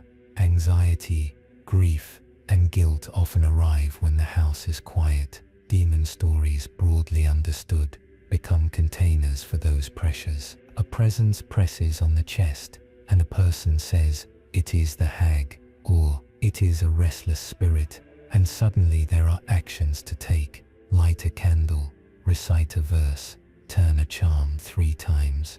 Rituals reduce uncertainty. They slow breathing, give the hands something patient to do, and make private worries shareable. Measurable changes follow. Heart rate smooths, cortisol declines, the room feels larger. Memory adds another layer. Vivid dreams leave strong impressions. Without context, a striking image can haunt the next day. Stories provide context that allows filing. This is the fox testing travelers. This is the Dockerby playing tricks. This is Mara whispering doubt. The narrative is a soft shelf. Over time, communities refine these shelves into simple protocols: salt at the threshold, bells at dusk, a prayer before sleep. The rhythm of their lives, and ours, benefits from repeatable, low-cost ways to feel safer. None of this insists that every tale is only neurology. Instead, psychology suggests why such tales are satisfying, why they repeat, why they comfort. The mind seeks pattern, the body likes rhythm, the night asks to be given shape. In that gentle arrangement, fear becomes a boundary rather than a flood, and the house keeps its quiet. In modern media, the old silhouettes step onto new stages. Year edges are softened by choreography, editing, and design. But the roles are familiar: tempter, guardian, trickster, and the presence that marks a threshold. The vocabulary of demons becomes a toolkit for storytelling across music, film, and games. In K-pop, the motif appears as atmosphere rather than doctrine. Music videos borrow the language of ritual, circles of salt suggested by lighting rigs, cords of red thread woven into costumes, paper talismans, reimagined as graphic backdrops. Masks, blindfolds, and hand-bound choreography evoke restraint and release, turning the stage into a controlled encounter with the unseen. Concepts draw on fox spirits, mirror twins, and shadow selves. Fans decode imagery like readers of a modern grimoire, tracing sigils as logo variations and reading comeback teasers as omens. The effect is not to frighten but to create a safe charge, an encounter with intensity that resolves into applause. Cinema approaches with a different pace. Genre and K-horror, at their quietest, treat the supernatural as a temperature shift, rooms that feel colder, images that linger. Films like The Wailing and A Tale of Two Sisters circle grief, guilt, and community anxieties through folklore lenses, letting the audience sit with uncertainty rather than forcing a single answer. Western classics from The Exorcist to quieter indie pieces often frame demonic presence as a question about care: who listens, who sets boundaries, who holds a ritual line when ordinary explanations fail. Sound design, low drones, distant bells, breaths close to the microphone, repeats the old reliance on cadence to structure fear into something bearable. Video games translate the ancient cataloging impulse into interaction. The Shin Megami Tensei and Persona series maintain full bestiaries where Mesopotamian, Greco-Roman, Japanese, and Korean beings share a menu. Players negotiate, fuse, and befriend them, echoing Solomon's Ledger and the pragmatic tone of On Do. Diablo and similar titles turn sigils, pentagrams, and sanctuaries into navigable spaces. The pleasure is architectural, moving through circles and thresholds. Onmyoji and Neo reinterpret Shikigami and Yukai with painterly care, letting players handle old names like well-made tools. Even when games are action-forward, their interfaces, codex pages, compendia, skill trees, feel like illuminated manuals updated for a screen. Across these forms, visual shorthand travels easily. Pentagrams, mandalas, and talismanic scripts function like subtitles. The eye already knows how to read. Boundary, invitation, do not cross. Choral pads, single-note bells, and rhythmic chanting sit in the soundtrack where incense and psalm once stood. The audience participates as older crowds did in festivals, gathering at appointed times, repeating lines, sharing interpretations, turning viewership into a gentle ritual of its own. The continuity is striking. Ancient stories gave names to pressure points in life. Modern media gives them lighting cues and camera moves. The same purpose remains: to approach unease in a frame, feel it rise, then resolve it into something we can carry. Whether on a stage washed in neon or a screen lit by moonlight tones, the myth is reshaped but recognizable, a companionable shadow walking alongside the present. Imagine a community square at dusk, stores closing, neighbors exchanging a last word, children tracing familiar loops along the paving stones. Stories live here, not only as entertainment, but as quiet tools for keeping the group in rhythm. Demon tales, broadly understood, persist because they serve social needs with a steadiness that technologies and fashions rarely match. First, They map boundaries where laws are abstract, stories are tactile. A crossroads becomes a place to keep company after dark. A river bend asks for respect. An old ruin is walked around, not through. Demon narratives attach memory to location, turning geography into a gentle curriculum. In many cultures, purity and pollution are not moral judgments, so much as hygiene and safety protocols in older clothing. Avoid what lingers on the skin. Cleanse before rejoining the group. Keep food, birth, and sickness handled with care. The language of spirits gives these practices weight without argument. Second, they organize emotion. Grief, jealousy, and resentment are difficult to name directly. A tale about a restless presence lets a community speak of tension without pointing a finger. A shaman's rite, a priest's blessing, a monk's chant. Each provides a public container where private feelings can cool. Sociologists note that ritual synchrony, moving, singing, or reciting together, raises trust and generosity. Festivals that drive out mischief and invite good fortune are less about metaphysical eviction and more about resetting relationships, forgiving small debts, and agreeing, again, to live side by side. Third, they authorize helpers. Every community has specialists who stand at thresholds: midwives, wise women, guardians, exorcists, monks, mudang, onmoji. Demon tales justify their roles without bureaucracy. When life feels unsteady, these figures offer scripts that are legible to all. Light here, speak this, wait until morning. Their authority is performative, calm voice, practiced hand, known tools, and its success depends as much on shared belief as on individual skill. Even in modern settings, therapists, chaplains, and community workers inherit this threshold work, translating old functions into new vocabularies. Fourth, they teach ethics through indirection. Tricky visitors test hospitality and honesty. Hungry spirits caution against greed. Foxes and fair folk probe vanity and haste. The lesson is gentle because it is displaced. A character errs, pays a price, amends their course. The group learns without anyone being shamed. Finally, they carry identity across time. Diaspora communities pack small, portable practices, amulets, phrases, recipes for smoke or tea that recreate a sense of home in unfamiliar streets. A lullaby in a new apartment, a mezuzah on a new door, a red thread tied before an exam, all whisper the same reassurance. You are still inside a story you recognize. Modern life has not subtracted these functions, it has rerouted them. Online fandoms echo ritual synchrony. Shared watch nights and concert light sticks create choreographies of belonging. Urban legends adapt to elevators and subways, but the pattern remains: a boundary named, a caution given, a way to stay together. Demon tales persist because they are versatile tools, part map, part mirror, that help groups navigate uncertainty with courtesy. Picture a small ritual at bedtime, a light switched low, a line of words repeated softly, a charm touched before the lamp is dimmed. Nothing outwardly changes. The same room, the same air, yet inside the body, quiet adjustments begin. Science has language for this effect, and it is gentle expectancy, meaning response, regulation. The placebo effect is often described as mind over matter, but a calmer phrasing fits better.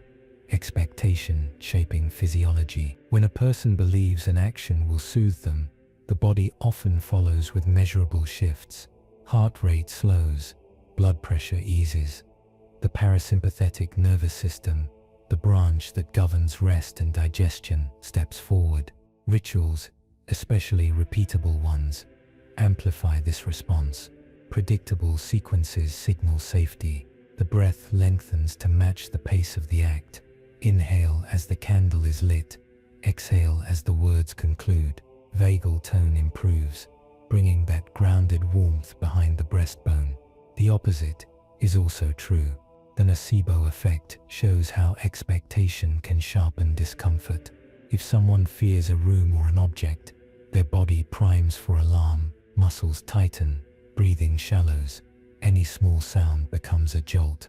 Here, traditional protections act like counterweights. Salt on a threshold, a psalm, a talisman above the door. Each gives the hands and voice a task that tilts expectation toward this is guarded, and the body softens in agreement. Group rituals add another layer, moving and speaking together, festival chants, processions, coordinated clapping at a concert, release endorphins and oxytocin, chemicals that increase trust and reduce pain. Even simple synchrony, like walking in step or singing the same line, reduces a sense of isolation. The village, the congregation, the fandom becomes a nervous system extended across many bodies, each quieter because the others are near. Scent and sound complete the work. Aromas tied to comfort, incense, a familiar tea, wood smoke, travel directly to brain regions that handle memory and emotion. A single note from a bell or a refrain from a lullaby lowers the mind's noise floor. Over time, these cues become conditioned signals. This smell means safety. This sound means rest. They are portable rooms that can be unfolded anywhere. Psychologists sometimes call the usefulness of ordered action ritualized coping. It does not require belief in the metaphysical to function. Wiping a surface, drawing a small symbol, straightening objects on a bedside table, each is a way of saying, I can arrange this. In uncertain moments, a sense of agency is medicine. Even when outcomes cannot be changed, the path toward them can be made smoother. Seen this way, charms and prayers are technologies of attention. They assemble breath, posture, expectation, and community into a pattern that the body recognizes as safe. The old stories add meaning. The nervous system supplies the rest. Between them, the night becomes less a field of unknowns and more a garden with paths. Imagine a bedside table with two lights. One is a candle, warm and familiar. The other is a small lamp with a clinical switch. Many experiences that became demon stories sit between these two flames, part feeling, part physiology. Science adds clarity without demanding that the candle be blown out. Consider seizures. For centuries, sudden convulsions and altered states were read as possession or visitation. Today, neurology maps epilepsy's electrical storms and offers treatments that often restore ordinary days. Yet the older language captured something the chart cannot. The family's fear, the need for meaning, the wish to protect.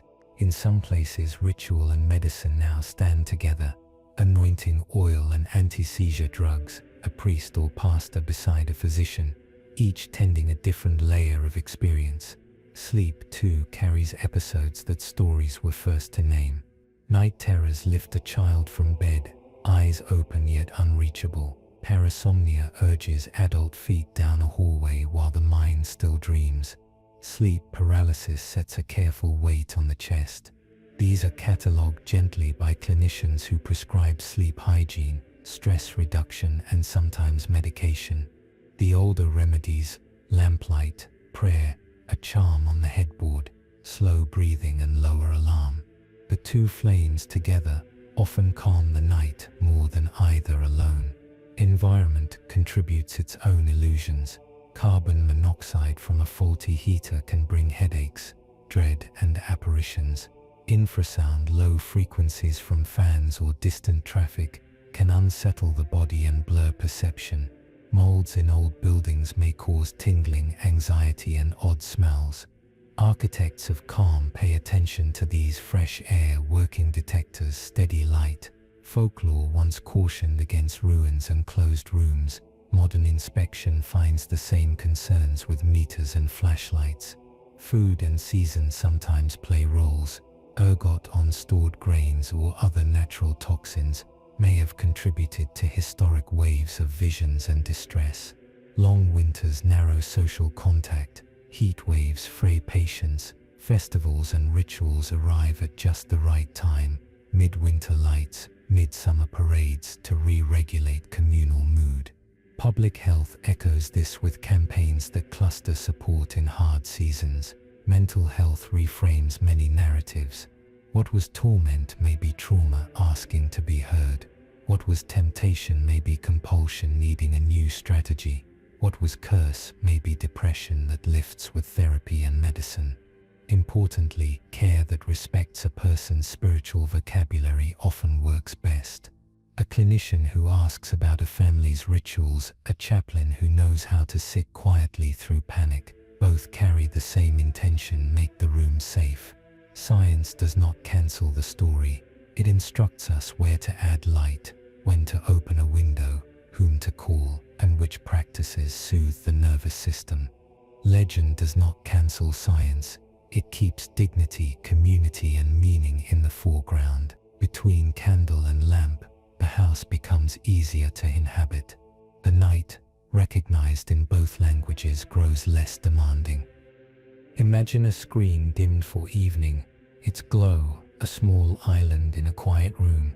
Outside, the city moves, elevators gliding, subways breathing under streets. But here, the only sound is a soft scroll. This is where many modern demon stories settle now, not at crossroads or wells, but in comment threads and message boards, where the old habit of sharing a night tale continues with new tools. Urban legends learn the shapes of their surroundings. In schools, stairwells and bathrooms become stages for rumors about a lingering student or a mirror that remembers too much. Subways gather whispers about the car that doesn't stop at its usual station. The tunnel with lights that flicker in a counted code. Office towers add their own small mysteries. 13th floors renamed, security cameras that tilt on their own, a printer that wakes at 3 a.m. The details are contemporary, but the function is old. Mark thresholds, caution the unwary, make a map of places that ask for a little extra attention. Online, the campfire is a circle of avatars. Creepypasta, forum stories, and collaborative fiction offer gentle chills that readers choose, like selecting a spice for evening tea. A thread begins with "Has anyone else seen?" and dozens of replies assemble a community around an uncertainty. Alternate reality games hide clues in videos and websites, inviting people to move together through a puzzle that only resolves when they synchronize. The rhythm is social, not solitary. Fear, diffused across many readers and players, becomes curiosity. Algorithms act as quiet storytellers. They notice which images hold attention. A corridor framed just so, a mask with empty eyes, a talisman stamped in high contrast, and offer more. This can amplify worry, or it can be harnessed. Many creators use the language of folklore responsibly, placing content warnings like small signposts and offering behind-the-scenes notes that show the harmless scaffolding beneath the mood. The best of these pieces provide a safe ascent and a safe descent, a beginning, a crest, and a return. Digital legends also carry practical lessons. Threads about carbon monoxide masquerading as a haunting remind readers to check detectors. Posts about infrasound, drafts, and light pollution translate older cautions about ruins and empty places into urban maintenance. Seal windows, service fans, look after each other. A shared comment, get some fresh air and a glass of water, repeats the sage advice of many elders in a language fit for the moment. What persists is the village effect. A late-night message finds an answer from someone awake in another time zone. A story ends with a link to resources. A myth is retold with respect for its source culture, or, when that respect falters, commenters nudge it back into better manners. The unseen remains a metaphor for edges and pressures. The network becomes the new shrine, where people leave cordial offerings in the form of kindness, fact-checking, and patient listening. Imagine a costume rack before a performance. Masks, symbols, and scripts, ready to step under lights. Many come from faraway places. When stories travel, they can be lanterns, carrying warmth, or they can be mirrors that flatten what they reflect. Respect keeps the lantern bright. Folklore is not just content, it is community. A gumiho is not simply a fox monster, but a centuries-deep conversation in Korean storytelling about longing, boundary, and change. A Shinto Buddha is not just cool calligraphy, but a paper that binds home and shrine through attention. A mezuzah is not a magic charm, but covenant in miniature. When media borrow these items as props, they risk loosening them from the hands that shape them. Appreciation asks slower questions. Who told this first? What does it do for the people who keep it? How do we show that we know? Creators have gentle practices that help. Credit is a beginning, naming cultures and sources in liner notes, descriptions, or interviews. Collaboration goes further, inviting cultural consultants, scholars, or practitioners into writers' rooms and design studios, compensating them and listening when they say, not this, but that. Context can travel with the image. A brief caption, a behind-the-scenes segment, a tour program note that says where a symbol sits in living practice. Even small gestures, pronouncing names correctly, using original terms alongside translations, signal care. Audiences share responsibility. Curiosity can be kind. When an image captivates, look up its home. Read or watch someone from that tradition explain it in their voice. Support creators from source communities. Let algorithms learn you prefer voices that carry authority from within. When a piece blends symbols into a new mosaic, ask whether the blend clarifies or confuses, honors or harvests. Gentle questions are better than quick judgments, but they are questions worth asking. Museums model a useful posture. Labels now describe not only what an artifact is, but who made it, why, and how it was used, hung above a bed, tucked in a beam, carried in a sleeve. Some institutions partner with descendant communities to revise names, repatriate items, or present replicas, while originals return home. The effect is a room that breathes correctly, a display that feels like a visit, not a taking. When stories cross borders, they change. That is part of their life. Respect does not freeze them. It slows the step just enough to keep meaning attached. Lanterns travel best when someone carries them with two hands. Think of a hallway where doors open onto different rooms, a clinic, a parish office, a meditation hall, a small museum. Many people arrive with the same sentence, "Something is wrong at night," and each door offers a different kind of chair. Institutions at their best share the work of calming the unseen by tending its visible edges. Clinics start with the body's rhythms, sleep logs, screening for apnea or parasomnia, questions about substance use, light exposure and stress. Carbon monoxide detectors, airflow, and sound sources are checked. When symptoms suggest anxiety, depression, or trauma, therapists offer structured conversations, breathing practices, and, when useful, medication. Cultural humility now sits near the stethoscope. Practitioners ask about beliefs, rituals, and preferred helpers. They use interpreters when language needs more room. The result is care that does not step on meaning. Religious communities receive parallel worries in different words. Priests, pastors, imams, rabbis, monks, and shamans listen for spiritual distress, guilt, grief, relational fractures, and prescribe rites that rebind, confession and blessing, ruqya and dhikr, psalms and anointing, a gut ceremony with drums and color. Many traditions have guidelines that quietly interface with medicine, pastoral manuals that recommend clinical evaluation before exorcism, diocesan protocols that require mental health consultation, temple networks that refer seekers to counselors while offering their own forms of comfort. Threshold workers recognize one another across vocabularies. Museums and archives act as slow teachers. Exhibitions on demonology and protection wear place artifacts in daily life. A Pazuzu pendant at a crib, a mezuzah with a family name, a cholera amulet pinned to a traveler's cloak. Programs invite descendant communities to speak, turning display cases into conversations. Visitors leave not only informed, but soothed by continuity. We have been here before, and we found ways to sleep. Schools and community centers contribute with small, steady lights. classes on sleep hygiene, safe housing inspections, cultural festivals that reset the year's edges. Librarians curate night shelves, books and films that treat the uncanny with courtesy, alongside guides to practical calm. Social workers and chaplains in hospitals meet families where belief and crisis touch, holding space for both prayer and protocol. When institutions share notes, people rest better. A clinician reassures a pastor that a child's night terrors will likely pass. A pastor assures a clinician that the family's ritual will not harm but help.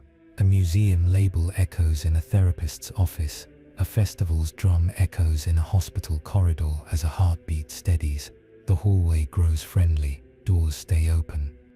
Imagine laying out a small tray before bed. On it, a few items that ask little and offer much.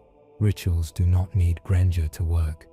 They need rhythm. Here is a toolkit that blends what science supports with the comfort of pattern. Light, dim 1 hour before sleep. Warm, low light tells the body to release melatonin. If you like a candle or a small lamp, make it the same one each night. The brain learns. This glow means rest. Breath. Try a simple pattern. Inhale for 4 counts. Exhale for 6, 5 to 10 rounds. The longer exhale nudges the parasympathetic system forward, lowering heart rate. Pair it with a phrase if you wish, a verse, a mantra, or a quiet gratitude. Scent. Choose one calming aroma, lavender, cedar, sandalwood, or a familiar cultural incense, and reserve it for evening. Scent pairs quickly with memory. Over time, a single hint becomes a shortcut to calm. Sound. A bell, a soft playlist, or a short chant at the same minute each night. Keep it brief, 1 to 3 minutes. Repetition, not duration, teaches the nervous system the route. Boundary mark. Place a small object at the threshold, a stone, a written line, a paper charm, renewed weekly. The act matters as much as the item. If it has cultural meaning for you, use it. If not, let the gesture itself be the meaning. Write and release. Keep a notepad by the bed. Before lights out, list what can wait until morning. Fold the paper or slide it under a small weight. The brain likes to know worries have a container. Body cues. A warm foot bath or shower lowers core temperature after you step out, signaling sleep. A simple stretch sequence, neck, shoulders, hips, tells muscles they are off duty. Room care, cool, quiet, dark. If noises intrude, a low fan or white noise smooths edges. Fresh air, even for a few minutes, replaces stale cues with clean ones. Safety check. Make carbon monoxide and smoke detectors part of the ritual calendar. Test monthly. Tending the practical frees the mind from background alarms. Morning reset. Open curtains, step into daylight, and move a little. Morning light anchors the clock that makes night easier. If fear visits anyway, give it a narrow seat. Sit up, sip water. Name 5 things you can see, 4 you can touch, 3 you can hear, 2 you can smell, 1 you can taste. Then return to breath. If worries persist or worsen, panic, despair, or distressing experiences in daylight, invite help, a clinician, a spiritual guide, a trusted friend. The toolkit is a bridge. It is kinder walked with company. Lay 2 maps on the table.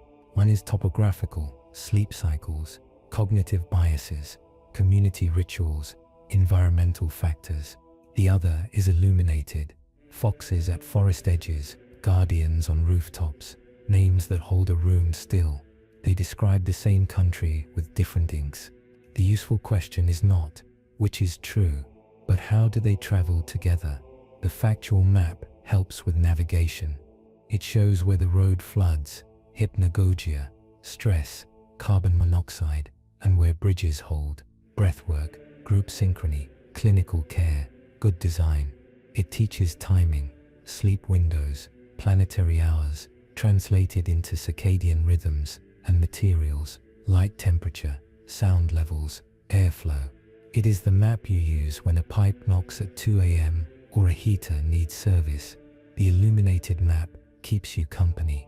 It shows where stories have camped for centuries, the child's bed circled with care, the doorway that remembers hands, the field walked with bells. It makes emotion legible, grief as a river, desire as a fox, resentment as a gust that rattles shutters. It is the map you open when meaning feels thin, when you want to belong to a longer conversation than a single night can hold. Together, they prevent two common hazards.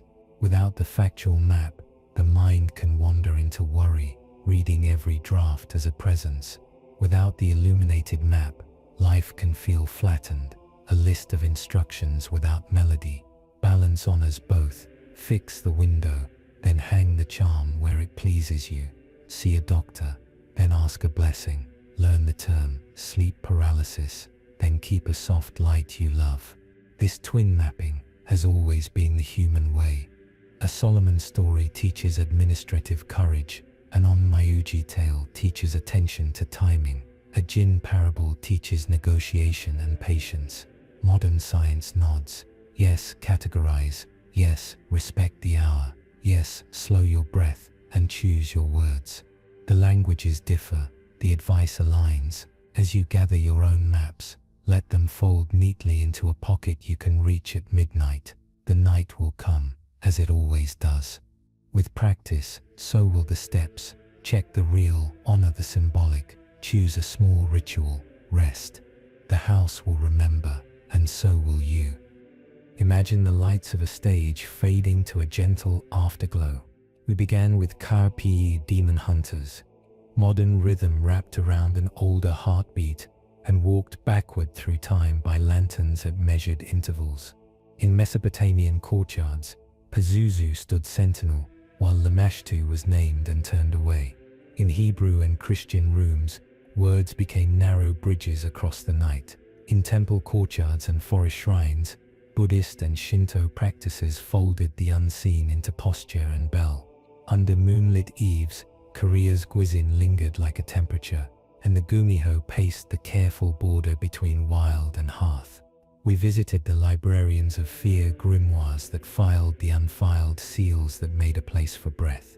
We read the archive in clay and stone, plaques hung above beds, bowls buried under floors, roof guardians keeping rain and worry in separate streams. Across cultures, the same gestures repeated: salt, iron, red thread, a single flame, each a soft architecture for rest. Psychology offered a second map: hypnagogic thresholds, agency-seeking minds, rituals that slow the pulse. Society supplied the chorus: festivals that sweep the corners of the year, helpers who stand at thresholds, rooms arranged so the night behaves. And then we return to modern light. Films, games and music videos, KPOP's bright stages among them, borrow the old silhouettes and give them choreography. Pentagrams and mandalas become graphics, chants become hooks, talismans become design. The effect is familiar and kind, an encounter with intensity that resolves into applause, into credits, into sleep. What we keep across centuries is not terror but technique. Name the edge, set the boundary, choose a rhythm and let the house be quiet. The rhythm of their lives becomes the rhythm of ours, breath and bell, line and light, so that whatever presses at the window finds a courteous distance to keep. If you watch that Netflix film again, you may notice how easily the ancient walks beside the new, a fox's glance under neon, a guardian's gaze hidden in a logo, a circle drawn with light rather than chalk. We have not outgrown these shapes, we have learned to let them sing. For now, let the room dim to its favorite shade. Let your breathing find its steady path. The lanterns can rest, the corridor of time is quiet. Stay curious, sleep deeply, wake enlightened.